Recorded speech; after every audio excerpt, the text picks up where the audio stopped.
tinatawag na Filipino is a slogan hell word because nung bata ako, parang it's such a big thing to be judgmental, diba? Judgmental. And I don't wanna, I'm just gonna stab it in there, diba? Whenever we feel poor, anyone, is like really, iba, totally different sets of things yung pinoproblema natin. It's like the gutom. It's like, diba? It's like the gutom, the hunger, man. What you wanna do. It's not just what you wanna put in your mouth. It's really what you wanna do, diba? It's really what you wanna express, diba? Pwede ka namang gutom, pwede kang busog physically, but deep inside, in spirit, you're hungry, you're dry, diba? Thankfully, I'm not literally like that right now. Hello, welcome to the Rezbt S Podcast. My name is Rez. This is how I usually start my show. Welcome to the podcast for returning listeners or first-time listeners, or you've known me for a while, you've been following what I do as a recording addict. Welcome to the show. And ito po yung bago kong podcast kung saan pinapractice ko yung sarili kong theory of everything, which I call the Based Tagalog Theory. So BP means Based Tagalog for me, for this show. And if you don't like that, let me know somehow, but I think a lot of people like that. I think actually a lot of people have been using that. As promised, the first part of the show will be dedicated to some reactions to kung ano man yung nangyayari recently, para ma-practice ko lang din yung paano ko ginagamit yung salita ko. Stuff like that, nothing sort of, nothing over the top, nothing kind of, ano bang tawag sa ganito? Parang over-the-counter kinds of stuff lang. Okay, let's go about that. Because having a podcast is, just part yun I guess. Part na yun na meron akong platform to really talk about what I think. You don't need to call a friend. This is just free content, free educational type thing. It's not like, wala namang magagalit sa'yo pag shinare mo to or nilike mo to, or if you like it secretly and you just watch it while you're jogging, while you kind of listen to your friends, I don't know. There are lots of I'm just pretty much saying that I'm aware that na maraming use cases na tinatawag para dun sa ganitong type of bagong teknolohiya. So some of you may be doing it in parts. So I usually divide the podcast in 3 parts since it's a solo thing. No one listens to someone rant or monologue for tuloy-tuloy. Everyone wants it sort of, kahit ako, I want it na actually now in parts. So part 1 will be about that, the usual. And then part 2 and 3, bahala na usually naman. Kung nakatagal ka till then I might be able to reveal my vulnerabilities and you might be able to think, oh, this podcasting thing is an easy thing. And, but my total purpose for it is makatuto ka ng matutunan ko rin ulit yung paano ba galaw yung salita na ganun. And right now, definitely my brain is steaming and teeming with kung ano, basta mainit na yung ripe na for the picking na yung at least these sort of buo-buong knowledge. Anyway, I wanted to start out with a reaction kwento kasi kwento ko lang, tutulog ako syempre.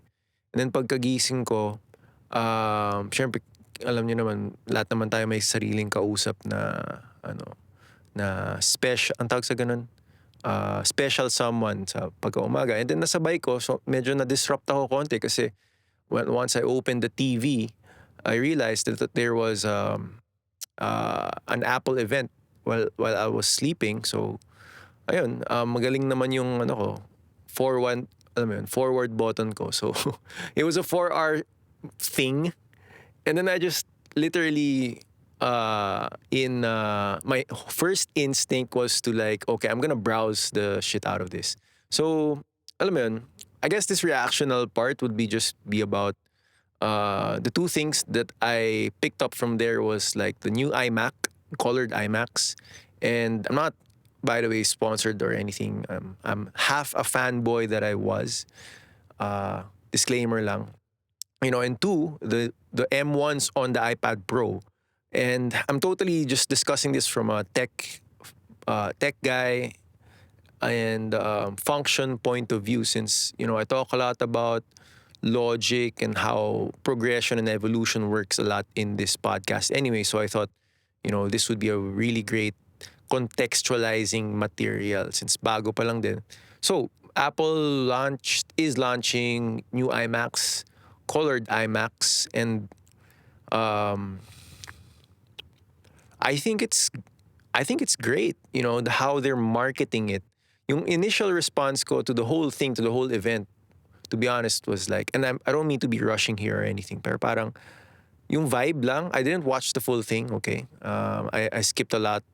Sana naabutan ko yung stream of it para hindi ako nakapag-skip. I would watch it longer, but then hindi ko inaabot yung stream, so I skipped around about the Anyway, nakita ko naman na yung commercials, the new ones, and having a colored iMac is wild because it brings that back to that chubby Mac, yung lumang-lumang chubby Mac that I would only see in the principal's office or yung computer teacher sa high school. Yun lang nakikita ko sa ganun diba? And us, you or me, our generation grew up with MacBooks na. So, kwento ko lang, very interesting story. The guy who actually got me into Apple and MacBook products specifically was a music guy, another music legend. Or not that I'm saying that I am, but then, alam mo yun, another music legend who was my manager for Someday Dream a decade ago. And alam mo yun, just a little parang time capsule kind of thing. My age now is his age when I met him when I was younger. So si Champ got me into MacBooks. And in fact, if you are a fan of my music career, the whole half of my first touring, I think around the Philippines, I was using his machine. Diba? So I used the black one first, and then eventually we had our own, he bought his own iMac, ganyan, and I bought my own MacBooks. I'm still actually, from a user standpoint, I'm still happy very much with the first generation i7 that I'm using now. So, having said that, dun yung start ko ng pagmamahal sa Apple. And nowadays, how I really feel about it, just to get really personal about it, is like, I'm half the fanboy now I'm half as much the fanboy of Apple now. But then I'm in that rut kind of stuck feeling na parang, okay, I used to love them as a company. I used to. I don't as much now, especially after Steve Jobs died. As a millennial, diba? Malakas ang kapit talaga ni Steve Jobs. Yung legacy ni Steve Jobs sa maraming millennials. But nowadays, reacting to the event, I'm like, okay, so Tim Cook really wants it fit, which is a nice thing because, it heals sort of that. I'm just being here upfront para sa mga listeners, diba? It's just because, losing someone or something is part of that whole psyche of what to remember and what not to remember, and but in general, how to decide upon what you think about commercialism or a company or companies, especially for one of the biggest, hardware company in the world. Though I have to say that right now, I like the vibe of how they presented the Apple event. It's outdoors. They're all wearing sneakers, and then very much the camera work is like malikot. It's almost like you're the drone flying over their UFO type kind of thing. If you haven't watched it yet, just browse through it. You'll get what I mean. And yun lang, parang sa una kong to be honest, my first reaction, and I told my girlfriend, was like, okay, so what they want? So Apple wants to turn us to high fashion vloggers, or like, alam mo yun, ba't ako bibili ng Apple product ng bagong iPhone or bagong ganito ganyan just to become a vlogger, diba? So parang yun yung initial reaction ko. But then now, medyo kalma na ako, galit kasi ako lagi sa umaga. Um, you know, I'm like, okay, I get it now. Na parang, it's the company that started with creativity and productivity in the first place. I have to give it to them for reminding us that na these machines that they're selling, these machines literally that are selling are responsible, diba? So they always put those parang lineup kind of thing, yung lineup ng dating kung paano nag-progress yung machines nila, 'di ba? Up until now, 'di ba, na M1 generation na, which is Apple Silicon, which is their own line of chips. And I don't want to define that a lot, but because we have a lot of naman na there. Kumbaga, alam na, 'di ba? Alam niyo na, if you don't know what I mean by the M1, then alam na talaga. Sana alam mo na by now because it's already 2021. Anyway, so they put the M1 on an iMac and they put an M1 on the iPad Pro. That's what I'm reacting to right now. And I'm like on my own without any recording. I'm just gonna go meta about this. On my own, tamad-tamad pa, and I'm like on my own kind of vibe. Pangit eh. Ang pangit ng, parang laging kulang, parang ganun yung una kong reaction. But then now that I'm recording about it, I'm actually really excited about that. One, colored IMAX, it's such a classic vibe to it. So, what I mean is, it's gonna remind, it's like they went full circle, diba? The company went full circle, but with better technology now. Like literally, they're driving in the fact that we're still the same company, but that they're still the same company, but with kumbaga, they're painting that project in your head. And I'm picking my words here definitely because I want to be able to transition this to this podcast, diba? To what I talk about in this podcast, how I talk about my own or this show's or this show's context when regards to with regards to the technology of the now, what it means to be contemporary, modern, or like have all these stuff around us as yung tinatawag natin na bagong mode ng pagpapakatao, which has apparently all these machines. We're surrounded diba, by them. Anyway, so back to that iMac. I like that product. I like that product because I've tried the iPad Pro. I've been using it, 'di ba? So sa iMac naman, I totally see yung use cases for that. It's a family-friendly kind of investment, 'di ba? I'm gonna be upfront with it. That's why they put colors there so that your dad, who's like kind of pabibo, would want to use that. Your mom, who's kind of like maybe they want to display that they're you know how like titos and titas are now, diba? Mga parang dinidisplay nila that they're talking with a celebrity. So you might want to use an iMac for that. Or your sister that maybe does the occasional gaming on screen, on a big screen. You should check it out because like now this iMac comes with like 6 speakers that they say are new, and then there's this like subwoofer, which is funny because it's that small, right? Subwoofer canceling technology with 4 of the speakers. So I never imagined myself talking about it this way, but then kitang-kita kasi talaga yung evolution eh, man. Yung parang kumbaga sa sasakyan, 'di ba? Tagalogin ko lang. Kumbaga sa sasakyan, it went from diesel to if I think it went to diesel to rotary engine, kind of ganun yung jump from like seeing that okay, this fan, this big fan thing, it's a no-brainer, man. The M1 doesn't use as much, diba? Because what the M1 does is it has all the computer components in one chip. So naka-house na yun sa isang square chip. And that's amazing because I haven't personally tried the M1. Now moving to the reaction to the iPad Pro, and I'm surprised I could react to it in such a without using so much time, diba?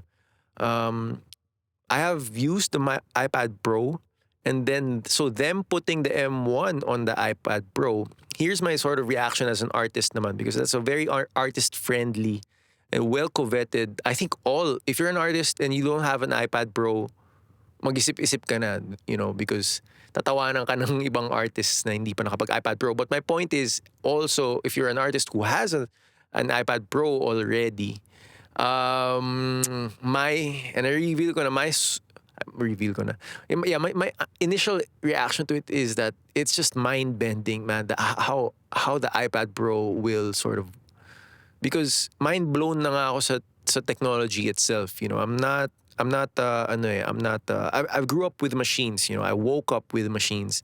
So like having experienced the iPad Pro in there recently, which was around 3 years ago, it really blew my mind, but not in a good way. And this is personal. I'm not sure if it blew my mind. I was satisfied, you know, productivity wise. I know what I could do with it and stuff. I could do a lot with it. Too much actually. I could do too much on an iPad Pro. But then, and I designed a lot of what you see now. A lot of it sort of culminated on an iPad Pro.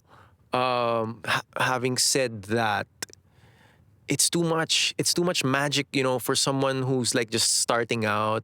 Of course, given the vibe that kumaga, let's bring it down to reality. Given that vibe, you know, you wouldn't want to gift an iPad Pro to a kid or to an artist starting out because, like, same way that you feel paralysis when looking for the right Netflix show, it causes paralysis in the sense that what the fuck, everything's so fast and everything's so smooth and like the refresh rate and all, and then you're like, ang initial na sasabihin mo is like, who will appreciate this except for the user and also anyone you could share it with. But then it's not like you will want to share that with a lot. Actually, when I had my iPad Pro, it replaced literally my mic, diba?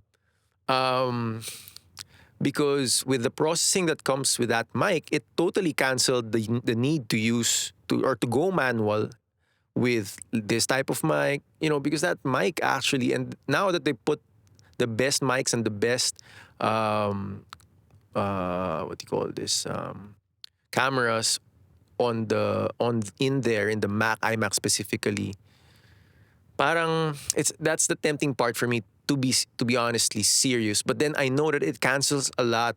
Alam mo yun, parang cancel lord na lang din yung Apple eh, parang. And that's how disruptive they are. That's how they dictate as a company na parang, okay, if I give, kasi iniisip nila yan, di ba? Parang if I give you this, what part of your ecosystem that you are already part of, I'm already part of, will be canceled out. Para to push the user into a more, to push the user into evolution, to push the user into the updated version of the ecosystem. And when I mean the ecosystem, I mean also being able to use their new OS with their new apps and having an iPhone, having ganyan. So backtrack ko lang, diba, to end this sort of Apple bit is like, man, I've been using Apple for the longest time, diba? Parang kumaga nagpalit-palit na yung mga tao sa buhay ko, I'm still using that.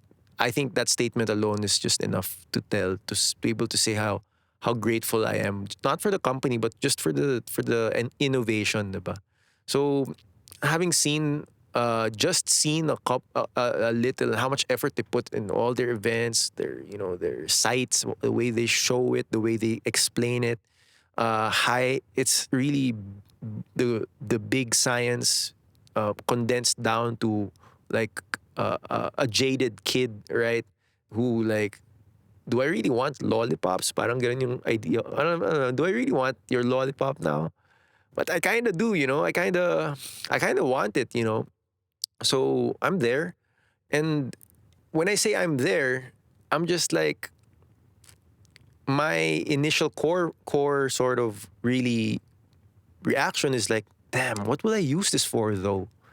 Diba? Will I vlog again just because I have a better camera? Or alam mo yun, what's the use of having modular systems if an iPad can do it all, diba? An iPad with an iMac with a computer can do it all. Or like now that ginagamit ko pa rin naman yung mga luma kong what do you call this, tech stuff, what does it really add to me? So alam mo yun, kumbaga, and if it's worth it, then that's how I calculate it. If I spend this much on an Apple machine, a new one, then and I could justify the function, di ba? Kumbaga sa Tagalog, pag yung katwiran ko, and katwiran talaga kasi if you can justify that you're spending this much and have this kind of, be part of this experience, ganun na yun eh, ganun na yun talaga. Any other Apple user would get this. If you don't get it, and diba? This is why I wanna transition from this is if you don't get it, it's because literally Apple is seen now as a life, not seen, they're parang dinidiin nila eh, sa atin na they are a lifestyle luxury company now, which just happens to have a lot of hardware. Because honestly, the hardware you could make on your own for like a little bit less of the price. My driving point for this is like it's not really about anymore, and I like this, right, about them having an event. It's not really about anymore like being rich or poor, because I know a lot of people who are poor but have iPhones, man. And I'm kind of like that. Diba parang dati when I was still buying iPhones, I would not care if like, alam mo yun, parang di wala akong pake kung maghirap ako basta may iPhone ako. So I really wanted to drive and end this bit with that point. And uh, it's it's funny and it's amazing that they could bring us back to that kind of feeling. And what this means to me, and I don't mean to really go deep with this, but I really just want to say, be able to say this in my podcast, in my platform, is like they're homing in, I think, and this is my personal banat lang, they're homing into a part of our brain that they know they wired for us. Diba? Because we learn through their computers, we learn through their ecosystem to how we do things. Nowadays, I think about my workflow uh, while thinking about their new features, ganyan. And I almost forget that you could do this and that in a snap, diba? Balik ko lang dun sa drag and drop, diba? I guess that's the best tech example, yung drag and drop na function. Before, man, and I want to end it with a question, bakit natatawa ako sa mga tao na hindi alam kung paano mag-drag and drop? And kilala niyo na kung sino yung mga ganung type of tao, di ba? Nakakalimot or nawawala sa kanila yung function, which is kind of sad. No, drag and drop lang na nawawala sa kanila yung ganung function. Is it because they want something else for their brain? They expect their brain to do more? Or are they just not based on this whole kumbaga chronology of what tech does for humans? And I wanted to end with that question. Maybe you want to ask that to yourself as well, as a listener to this podcast. But gumagato-gato yung kamay ko for the audio listeners. Parang sorry. Yung kamay ko sorry. Because like, it's really like, they've, as a company, Apple for me as a local boy, they've done this for us. They've done this for me. And literally, ang iniisip ko, because I don't use Apple as a status, wala naman sa akin yun kung status symbol ba siya or anything, because that's normal. That's normal for a luxury item to become a status symbol thing for our culture especially. But then for me talaga, it's that small blur of decision making na you're thinking of price, you're thinking of functionality, you're thinking, and then kumbaga sarili mo na yun kumbaga, are you the artsy type, designer type? Alam mo yun, you get what I mean? But so I'm gonna end this bit with that. Maybe just talk to me or PM me if you want me to do more about that. But this is the first time I've done an Apple bit, because nagulat din ako pagkagising ko sa Apple event. And I like it. I like it really. It's a simple jab, with these two I'm sure great products, because I like how they market it na parang it's just like magic. And really, literally, wala naman akong ibang sariling adjective about the whole ecosystem, is because it really does feel like magic, especially if you know what you're doing, right? If you don't know what you're doing, then I don't think may maintindihan ka sa pinag-uusapan ko right now. Anyway, I'm gonna take a short break and then let's relate this to culture now. let's put it on a local sense because nandito lang naman ako sa Kuta A. My name is Rez Toledo. Welcome to the Rezbt S Podcast. This is a long form show. It's still new, but yeah, let me tell you more about it in this next segment. See you guys.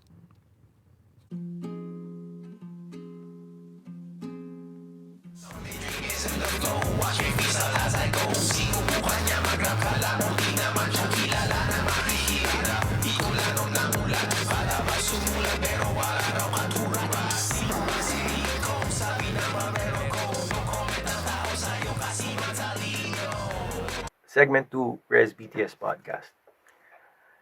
In the first part, I talked about Apple, talked about how I woke up, talked about how we can get sort of things that are happening in the now, put some phenomenology magic in there, yung sana all na sinasabi ng mga bata. Diba? Sineryoso ko kasi yun yung sabi nila sana all, di ako, sineryoso ko naman yung sana all. So in this podcast, I talk about that. And I'm because I actually sort of pity those people na parang umabot sila dun diba? Umabot sila dun sa sabi nila, sana all, sana this, sana ganyan. But then, they don't realize that once they say it, it sort of manifests in their lives and sort of like, okay, kailangan, abutin mo na rin yan mismo, sinabi mo na diba? So, right now, I'm just stemming off that fact na sinabi ko na I'm gonna be talking about this and then transition it into being judgmental, diba? I don't know why I wanted to talk about this, but, I'm on that rut. I'm on that sort of, nandun ako sa part ng pagiging podcaster na talagang ginagamit ko na lang din yung podcast. And nasasanay na ako, to make it sort of more friendly because I am actually troubled by the fact that I'm thinking about being judgmental once again. And what does that mean, diba? And nung bata kasi ako, ewan ko sa mga mas bata, pero nung bata pa ako, which I still am, I'm just 30 right now. But when I was your age, probably when I was a teenager, parang a big use case word din yan sa amin dati. Kaya ako nga sinatawag na Filipino is a slogan hell word because nung bata ako, parang it's such a big thing to be judgmental, diba? Judgmental. Parang pag minsan tinatawag kang judgmental or, nowadays, it's just like, naaral ko na masyado yung how people say something or someone is judgmental. You could say that, they're nitpicky with how they say stuff, maarte sila or ganyan. Someone na judgmental would be like, kasi, medyo barok ka mag-English, sabihin nila, natitrigger mo yung judgmental part ko, diba? Ganun din naman ako, diba? Meaning, isasabi ko lang na minsan yung mga judgmental na is because they were victimized by other judgmental people. Meaning, nung bata pa rin sila, judge din sila. My point is, para di ko na patagalin, is like everyone gets judged. And to bring it closer to home, sort of like why I say this is like everyone gets judged. And the secret is in opening up yourself or being confident about it, actually. Being confident about the whole phenomenon. And not just the whole experience because matatalino naman tayo, we can kind of go meta. And if you don't realize it yet, if you're a digital native, you always go meta anyway with anything you say or anything you do. For example, kunyari, kumakain ka sa restaurant, tapos may nangyayari sa restaurant. Pag kinuwento mo yung kwento na yon sa ibang tao, that is literally going meta. Because you could see yourself eating in a restaurant while something's happening there. But yung story, diba, yung narrative na hinahanap ng ibang tao, or basta yung vibe ba na gano'n na parang, this stuff gets me excited, right? Yung vibe ba na gano'n na parang, okay, when I make this a narrative, your experience is not at all a narrative. It's only a narrative pag kunento mo na. But any experience is just that. It is what it is. Like listening to this, it is what it is. I'm looking at the selfie cam as much as I can. Trying to make it like oratable, parang ganon. But I'm really just sitting down and like recording into a mic. That's what a podcast is, right? Anyway, coming back to diba, experiences being either judgmental or self-judging, It's because of the capacity to go meta, right? The capacity to see yourself as a third person. Alam ng lahat ng gamers to. Alam nyo lahat to, Dota player or anything. It's just, alam mo yun, just it's the meta thing to do. The meta thing to be as a podcaster is to be a podcaster that talks about the meta of podcasts. And if you're not, and if this is your first time being introduced to meta, it's a thing we say, we as gamers, we as like, diba, parang, oh, that's so meta, diba? Basta, I'm sure you've heard that. Basta Tagalog yun. Yun ang sinasabi ko.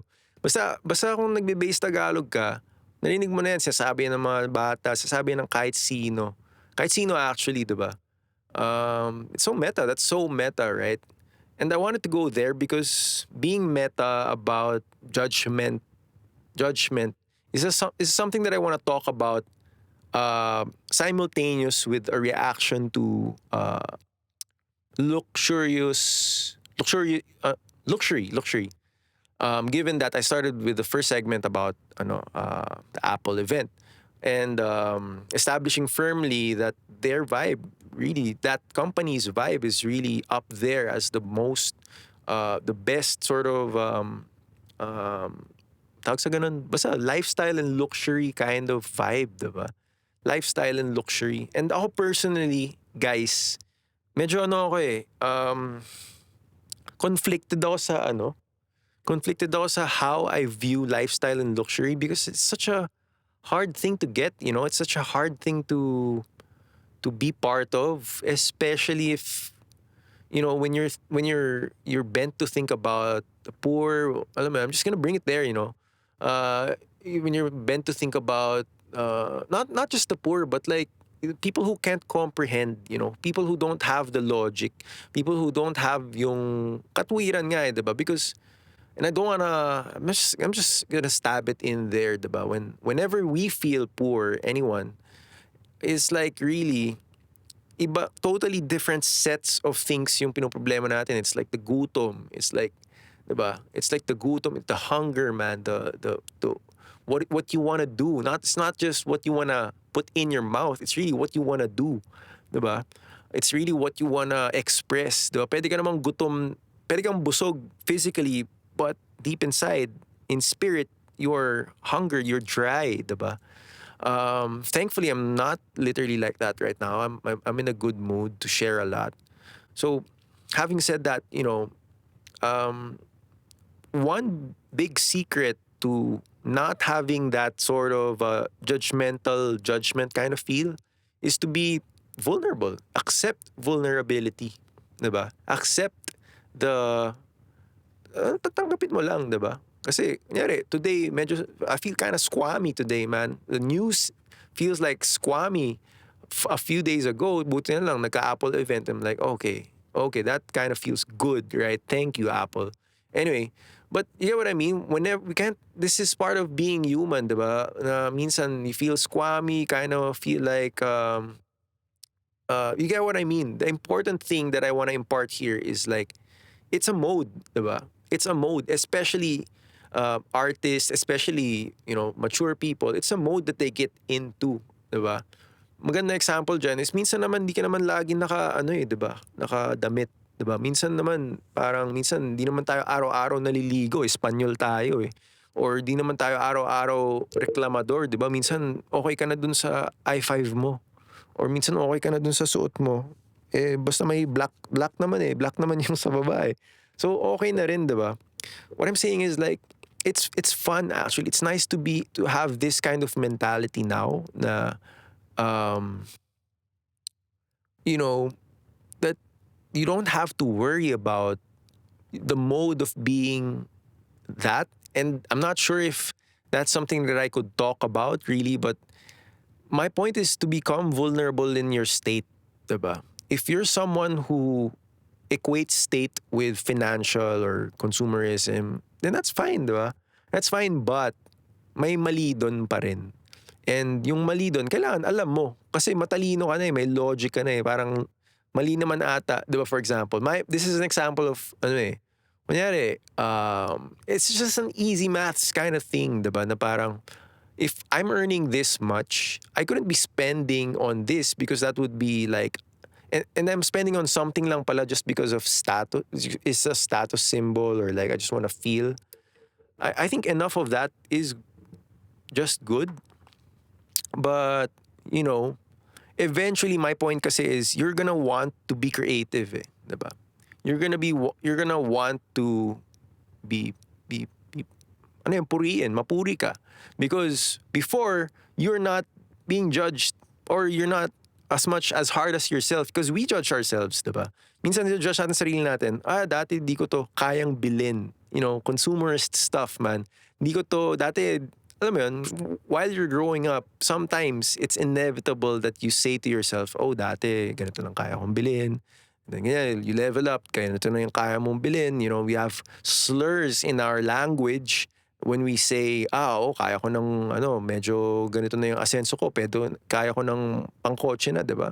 Or pwede ng pangganyan. It's sort of like for me a design in the language that when we're talking about functionality, meron dyan mga parang slurs na you could say, diba? This is the pricing, diba? Now, sa pricing kasi, and the smart thing about this is when I read somewhere that pricing is is really I'm not sure if this is too much for you, but like pricing is really yung kumbaga the silent racial slur, right? Pricing.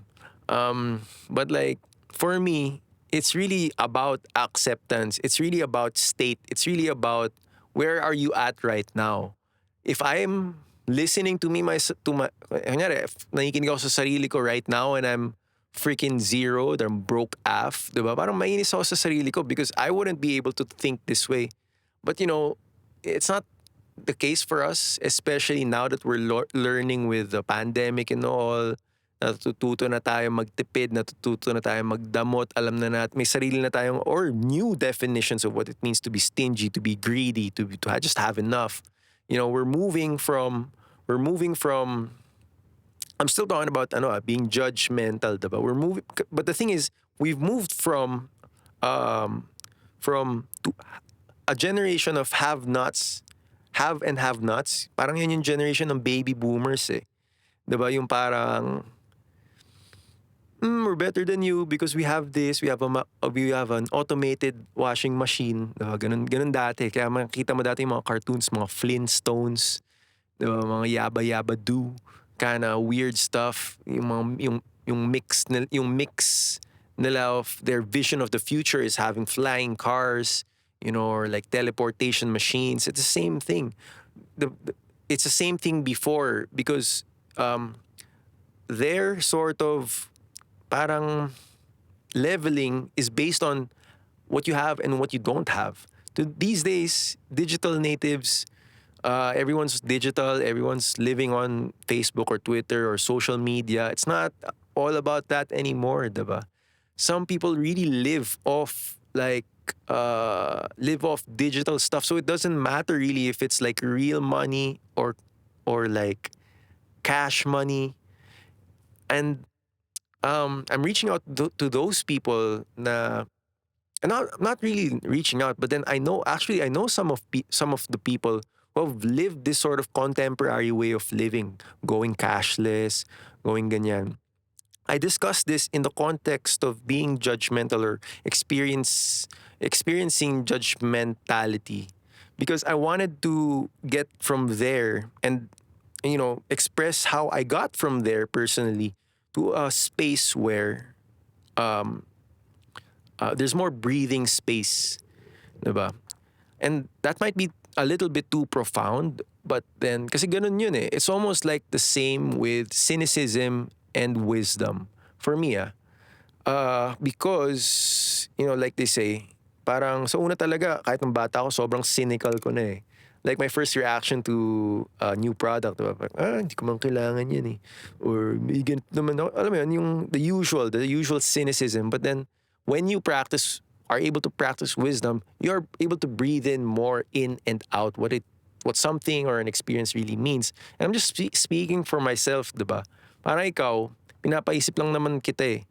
or nire-record ko lang naman talaga sa podcast na to dahil based Tagalog na nga is that we really experience these types of things when it comes to using our vocabulary. So if we just are able to parang sasabi ko lang naman is let's evolve how we say things because yung Pinoy uh, abhorrent culture of like just being able to, and I'm sorry if I'm able to correct you this way or parang na-realize mo maybe you're waiting for someone to express this, and I want to be the first in your life to be able to express this, that I also hate that culture, that abhorrent, in your word abhorrent, that abhorrent culture that, Filipinos are so angsty about, alam mo yun, they're so like nationalistic and they're so insecure, so insecure about things that yung language nila na yun, parang lagi na lang natin, even me, because I came from there, like, lagi na lang natin nagamit for like pang-aasar, pang-aalaska, yung ganyan. And you realize, just 2 years ka lang sa ganung ugali. And that kind of like negative mentality, it's like, damn, this is going nowhere, man. This is going to like, maisip mo na nga, kulang na lang sabihin mo kung kunyari, aware ka na, di ba? Ay, pangit ng pag-uugali ko. Lagi akong negative, lagi akong walang parang alam. Lagi akong parang Pinoy na walang natutunan. It's like, kulang na lang, baka, I might give myself a stroke or like a heart attack 2-3 years from now. And I don't wanna mean that, right? But then, sometimes you get to that feeling na parang, alam niyo yung feeling na parang, sama ng ugali nitong taong to, ba't ba ito magsalita, diba? Which is why, when you say it in Tagalog, parang sarap murahin, diba? Parang, sama ng ugali nito Eh, alam mo yun, it really stems off, and sorry, and I wanted to do it this way because it's not, parang kumbaga, if you know what I'm saying, you know kind of what I'm saying, but the way I point it out is like, alam mo yun, kunyari, no one feels good. There's this fear sort of when you buy your status symbol, quote unquote, for the audio listeners, I'm doing quote unquote. Like, because everybody knows that parang it's a status symbol when you get this, when you're first to get that. I'm victim to this, and I'm, as an innovator, you might wanna check this out, that in the Philippines, in this country, innovators are frowned upon, especially a decade ago. If you're innovating, if you brought this kind of thing, they're gonna hate on you, man. They're gonna be like, ikaw na una sa ganyan, diba? So, of course, sure, 22% of the population will be able to say eventually that you're a pioneer of something, this and that. But then, like, a lot of them will succumb to a language where is that, and this is my theory personally, diba? A lot of them will succumb to a language that is limited to saying, o di ikaw na, diba? O di siya na, diba? And it's not, if you take that negatively, they might not mean it that way when they say, o siya na, o ikaw na mayaman, ikaw na ganito, or ikaw na magaling, diba?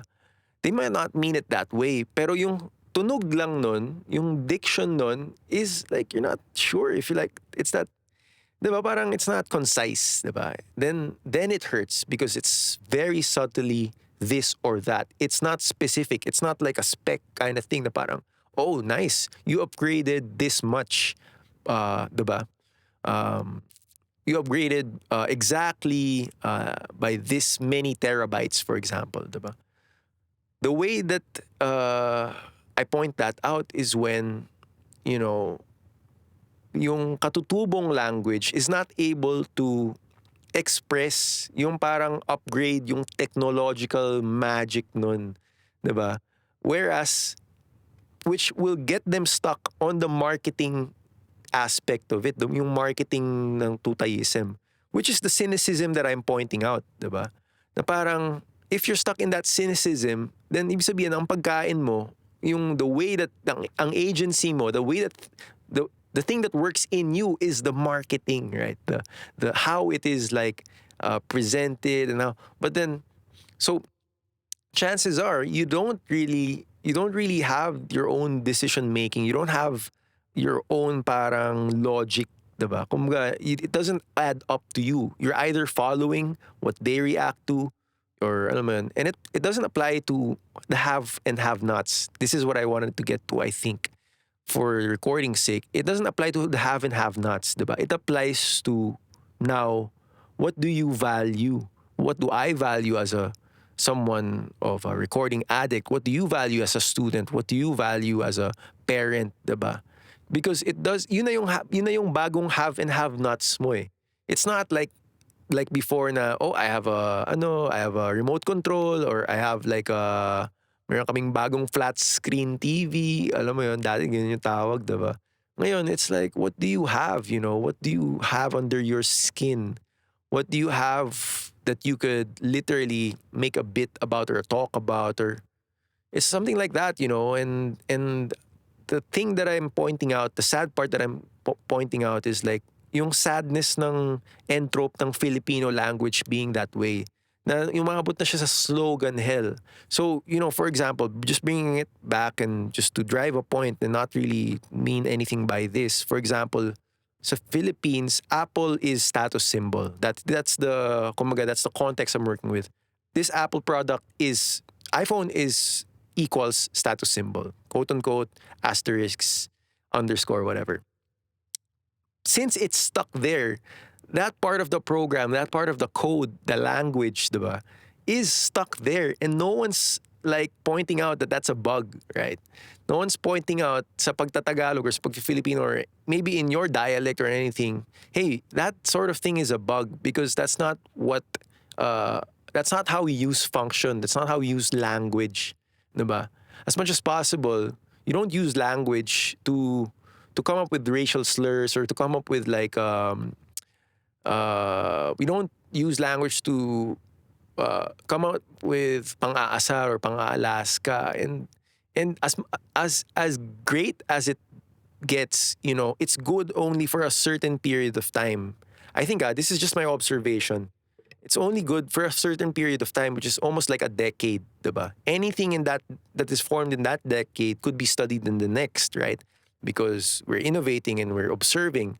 So now I could totally comment about the last decade na kung saan ginamit lang natin yung Filipino raw to just come up with these, problems for ourselves. And I hope sort of, as a listener of this podcast, isa yun sa mga pinag-iisipan nating mga bagay because we're bilingual. We use this stuff haphazardly, right? And ako personally, yung vulnerability ko of not being able to translate this to pure Filipino or pure Tagalog, diba? Hence, I have to come up with something like Based Tagalog, which is my theory. Then apparently gifted me with this show and a lot of other things. That's my point. That's why I mean, that's how I come down to this sort of discussion, diba? Because I don't know, I'm just assuming that some of a part of me is also thinking about this. Yung gut feel ko sinasabi, ito yung epekto ng ganyang klaseng teknolohiya or usapan whenever it comes to a localized context. And I'd rather be honest about it than sort of hide it and then look for an opportunity in the future, which is I might not get, you know, because literally before I would get this opportunity to talk about it when I come to a bar and then someone has the new iPhone. It's such an easy thing to do. But nowadays, we have our own sort of systems, we have our own sort of spaceships, so to speak. This is the way to do it. This is the way to discuss these thoughts, and I'm just grateful that I have this podcast for that. Thank you for listening, and I'll see you guys in the next segment. I'm still listening to the Rezbt S Podcast, where I talk about anything that I like. If you like anything from this part onwards, feel free to check it out on Spotify and YouTube or anywhere else where you find podcasts. Click that like and leave a comment. Ginagawa ng iba sa akin is like they talk to me before I record the podcast. I appreciate that. You can also join the Res BTS Podcast Hub. Maraming pwedeng gawin, but then, I really appreciate people for listening, and I hope whatever I recorded is just helping out. Thanks, guys, for the comments and compliments. I'll see you guys in the next segment after this break.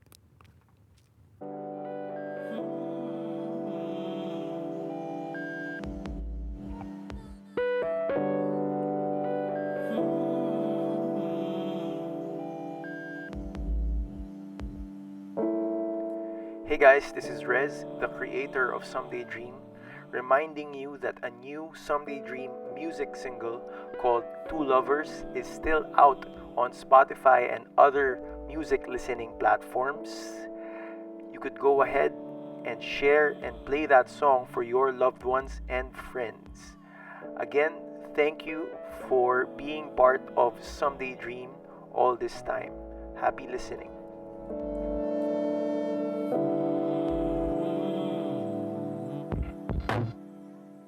Muli na bang napatukso ng matingin sa'yo?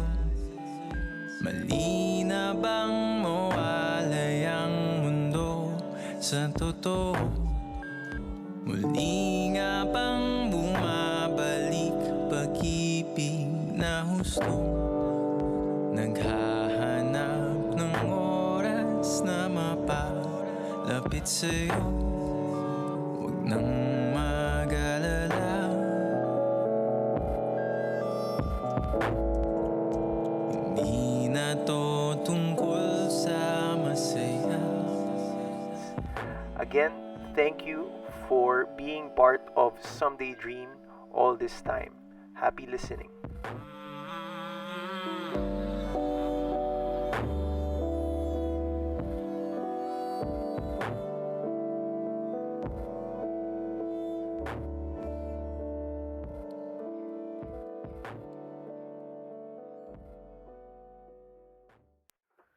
Dati ganito lang yung vlogging eh, parang nakatingin lang sa camera, hawak pang ganun, may mga ganun-ganun pa.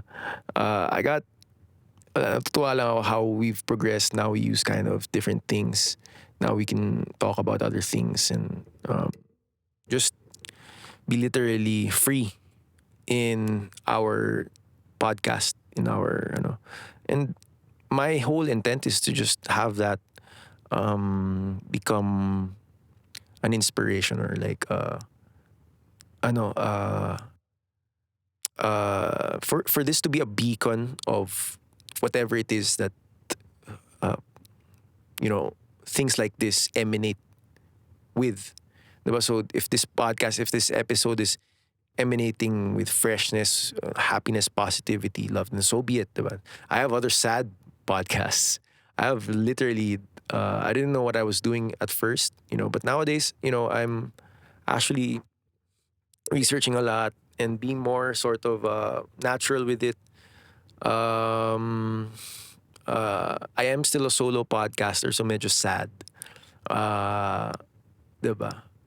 And then, but then, I really appreciate growing the group, growing ganyan, this and that, and switching from like the aspect na tao lang and podcaster lang, or like, not trying to so much recall life successes because I don't want to be that kind of show na parang I'm all about life success. Kala mo naman kaya kong, tumulong talaga sa maraming tao. I'm not like that.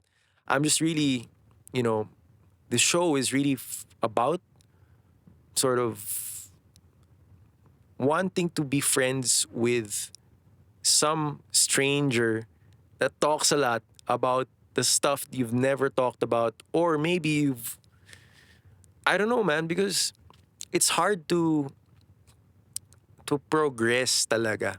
I think just keep it there. It's hard to progress, As much as I want, gusto kong bilisan pa ng bilisan, but then it being a new form, diba? It's not like I'm not being disruptive with other YouTubers. It's not like I'm being challenged by other musicians. Kumbaga the platform is on a totally different space or stage. And I'm just reporting a lot on how fun it is for me to be able to see that for myself, experience that for myself. Parang ganun eh. It's really hard to explain because now that I've done and I'm doing episodes consistently, it does feel like work. It does feel like service. At the same time, man, there's the temptation, to parang kumawala, to be hayok, to be ano, to be to explore, basically to be explorative with this game that I'm entering, podcasting. I don't like it to be like, as much as possible, I really think about the listeners talaga. Yun talaga yung gusto kong sabihin sa listeners, because I've done the signal game. Ang sasabi ko lang is basically, I'm 30 years old now. I've been texting since I was 12, 14, ganyan. So, ang hirap, di ba? Parang nakakasawa mag-text talaga eh. If you kind of wanna be able to vibe with me lang naman pala, or listen in, I have this platform. I have my audio stuff, di ba? That's totally fine with me if like di kita kilala, but then you're a silent fan, or like you hang on to my audio. That's how I realize it now, diba? Na it's because I'm able to show or spread or connect with people using recordings and uploads of my consciousness in form of audio format, diba? Now there's an art form around that. There's a way of doing that. There's a ganyan. There's a this and that, the nitty-gritties. I'm all about that. I'm all about those stuff recently because, technology and being technical about stuff, it's nice, diba? And then, some of you have reported when you listen to my voice, parang nagkaka-visuals sa utak nyo. So I take those down, diba? I take that. Alam mo yun, isang sabi lang sa akin, alam mo yun, mabait naman ako diba? Parang isang sabi lang sa akin, oh, I know what you're trying to say. Okay. Then I need to be more cautious with my content, because like recently, I realized the demographics have been showing me, iba sa inyo bata pa. Batang-bata pa or pabata ng pabata habang nakikinig sa mga ganitong stuff. I kind of really want to consider that, because pag inisnab ko yun, dati ganito, when I was a wicked person, inisnab ko yan para maasar ng maasar. And what I would do is churn, diba? What I would do is cut your, Natutuwa ako sa ganun, to be honest, man. Yung dati sobrang dami yung taong followers mo, tapos china-chop down mo sila, may gagawin kang something para hati, the division of things. Kunyari, kumbaga, since I have conquered in my life, then I should try dividing at least, diba? So, ganun lang yung game ko, madali lang naman, diba? Command and conquer and divide, or experiment, do human stuff, charitable things. So, and then report on it, or just observe the effect, right? So what I'm really trying to get at is like, I'm like that because my story as who I am seems to me like that, because I'm also aware that I do think like that. I have been trained to think like that, to be tuso, to be cunning, and I love being able to express about it, because parang ano yan yung mga first time kong maka-meet ng rockstar din, or first time kong whenever I get to hang out with my friends, and then low key I get compared with other people. I'm like, oh yeah, I totally see what you're saying, na since since we're friends, since magkakilala tayo digitally or locally, or your clan, or your clan, diba? Parang I appreciate talaga when I see I have an opportunity to be parang to wear to wear my to be on your shoes, kumbaga, to be on your shoes, as a listener. Kahit ano ka pa, mahirap, mayaman, wag lang yung may problema ka, kasi hindi naman ako si Tulfo eh. Kung may problema ka, doon ka na lang sa ibang tao. Pero lalo na pag masaya ka, ganyan, because I get to, alam mo, pag masaya ka, yun yung time for me na asarin ka. Kasi astig yun eh, diba? Kaya masaya ka, sige, asarin kita. Or itatry ko at least, diba? Because ganun yung patakbo eh. Yun yung show. Right? Especially pag nagkakasiyahan. But then on a personal level, yung sa akin lang, yung ugali ko talaga, and how my loved ones have come to know me, is that I'm very unpredictable with with my stuff. And in fact, this podcast has only been is the most consistent thing that I've done in my life, right? So I'm both proud of it and I'm literally scared and thrilled of what people really say and how they say it. Because, kunyari, and it's scary, man, because I know for a fact that some of the best are listening in. They're kind of like, sige, tingnan natin kung, alam mo yun, I think this way too. No, pero sige, tingnan natin kung anong trip ni Rez Toledo. Tingnan natin kung anong mananakaw natin dyan. Because artists, great artists steal. And because that, and alam mo yun, you may have all your other reasons for doing or listening to this, but you know, the blur there, the blur, yung kalabuan dun is when ano na eh, when really what you're dealing with is fear. Yun. That's what I wanted to get to. I'm sorry if that took a while. Is fear. Yung para bang a lot of us, we're battling with our previous identities, previous cultures that we've come from.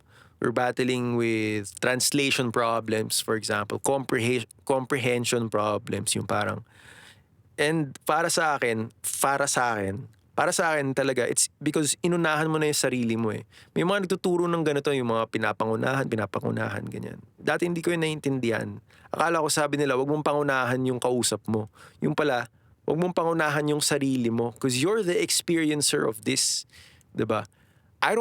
Inamin ko naman, I don't care how you experience this or whatever you do, regardless of how you consume this type of content.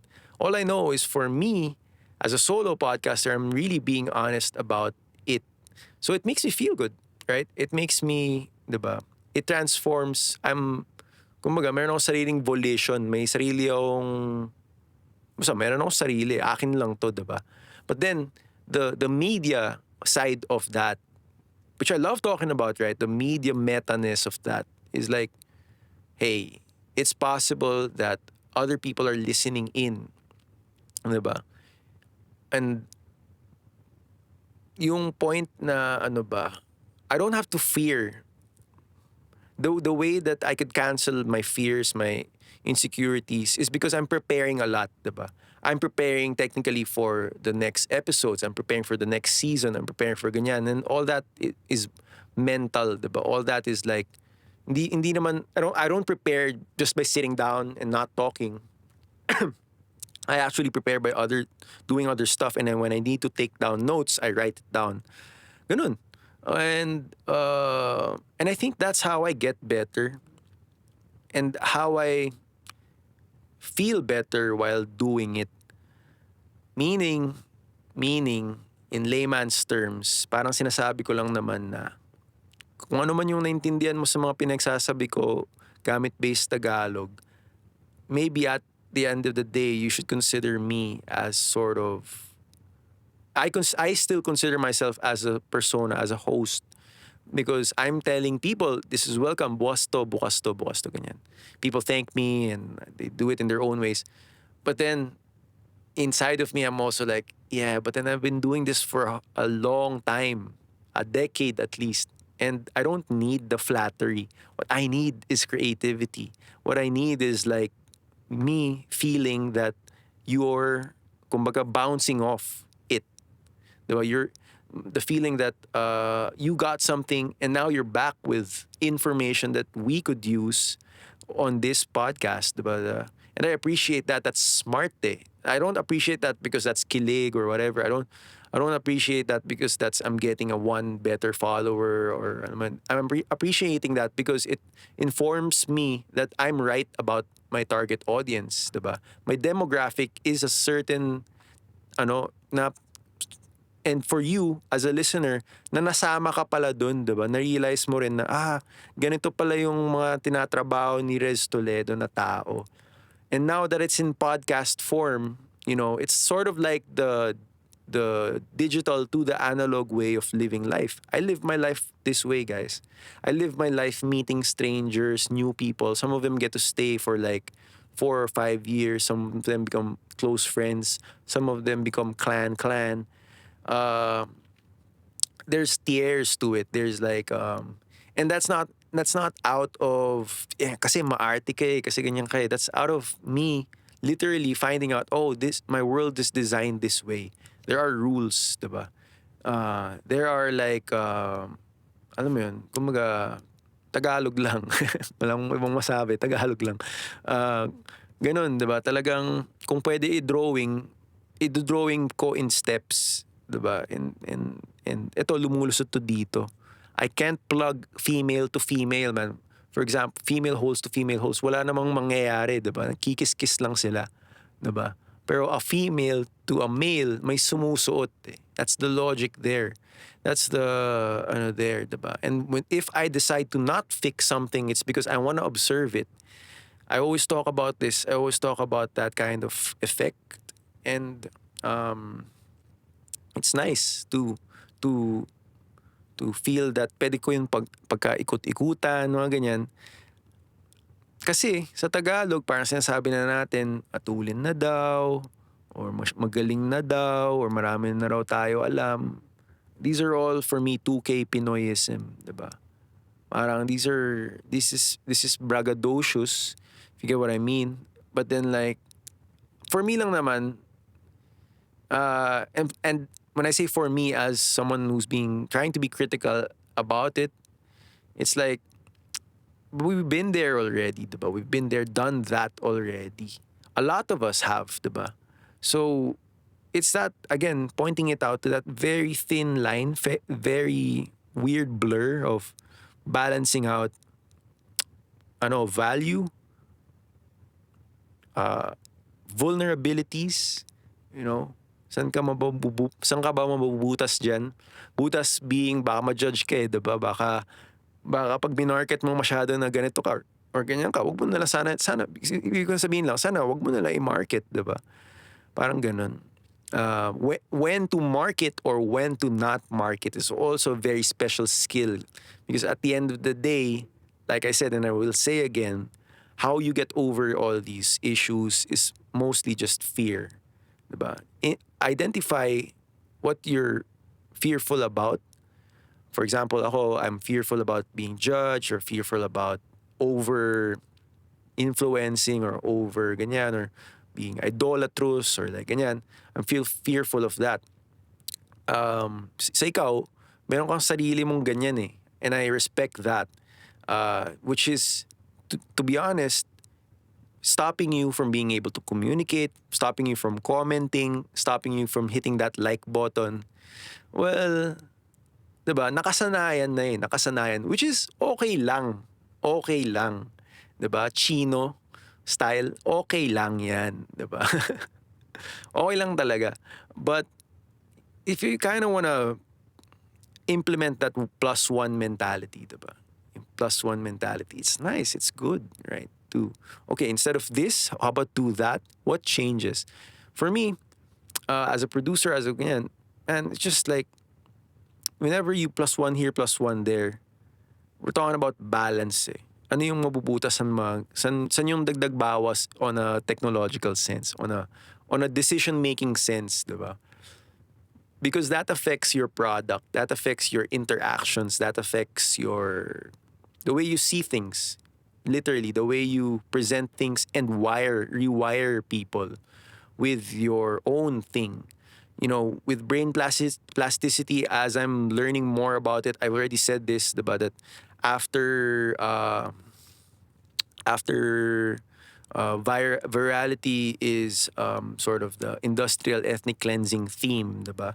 Whereas we're already learning that okay, whatever, kung ano yung iturok natin sa sarili natin, whatever we ingest, we sort of confuse that with nationality and ethnicity and philosophy, ganyan. Then yung next pa dun is brain plasticity, because now we're realizing, man, this thing that it's inside our heads, not only inside our heads, but like firing stuff, neurons, or like immune system stuff, diba? Ito yung step 3 eh. okay, you survived the whole testing grounds kind of thing. Ano ba yung sipon? How does it affect you? What does your immune system secrete that the thing will test, diba? And then lolokohin ka na nila depending on how you comprehend it.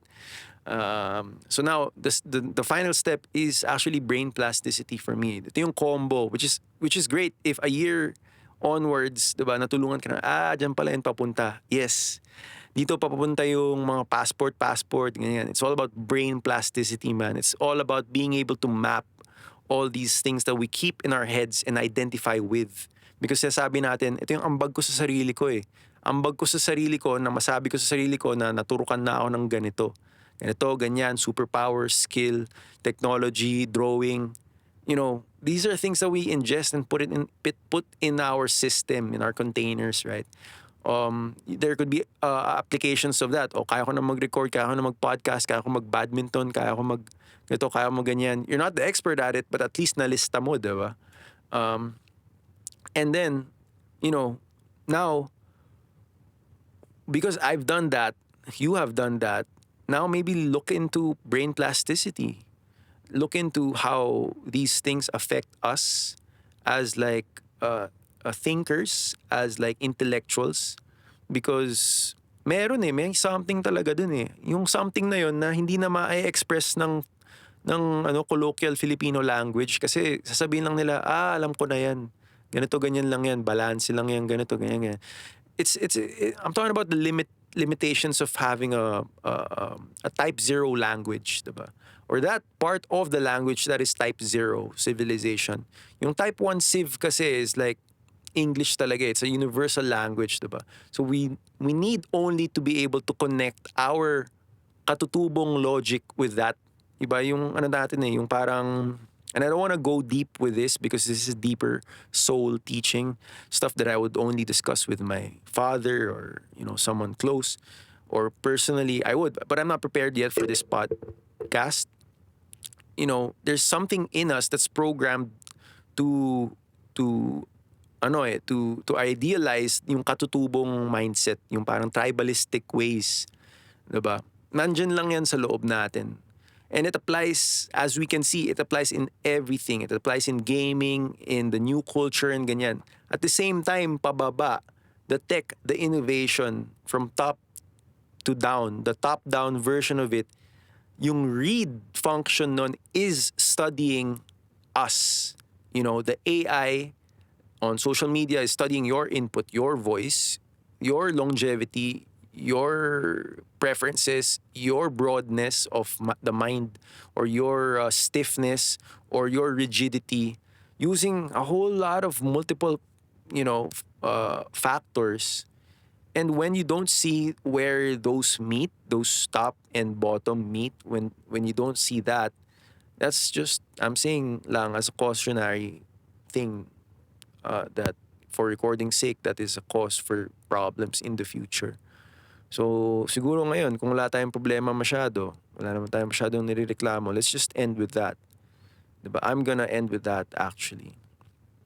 And I'm gonna review probably how you react, or how we react to this, because literally, I will listen back to this and maybe create more content off of it. Okay, my name is Rez Toledo. Thank you so much. You know, I put these out every Thursdays and Sundays. And then nasasanay na ako, bumibilis na ako. If you need help with your podcast, if you're, I could be a helping hand. Just know specifically what you want to ask or anything. Because I work well with that sort of specificity. Pag masyadong malabo, medyo wishy-washy lang din yung attitude ko. But yeah, please do join the group. It's there. You could follow me there also. And I hope you, whenever you like anything here, or natawa ka, or nag-enjoy ka sa entertainment, the little of it, konti lang, or you like it, you completely understand how we're thinking now, diba? How we're revealing, to open these types of pathways in our discovery, kung paano gagamitin yung lingwahe, kung paano gagawin yung pagsasalita. It's part of, the tongue is part of it, it's really, I like reading out sometimes, I have some notes over here. I'm reading a lot. ba? So, that's part of it. Some of the stuff that I've been doing na. And then, yun, gumaganda na lang yung litid. Nagagamit ko na lang talaga. Anyway, for anything else, I'm keeping my stuff open. Kumbaga, in terms of podcasts and like,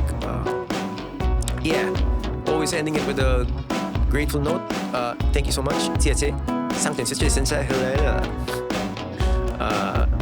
see you guys in the future, and thank you for being part of this podcast experience. Bye guys. Ingat.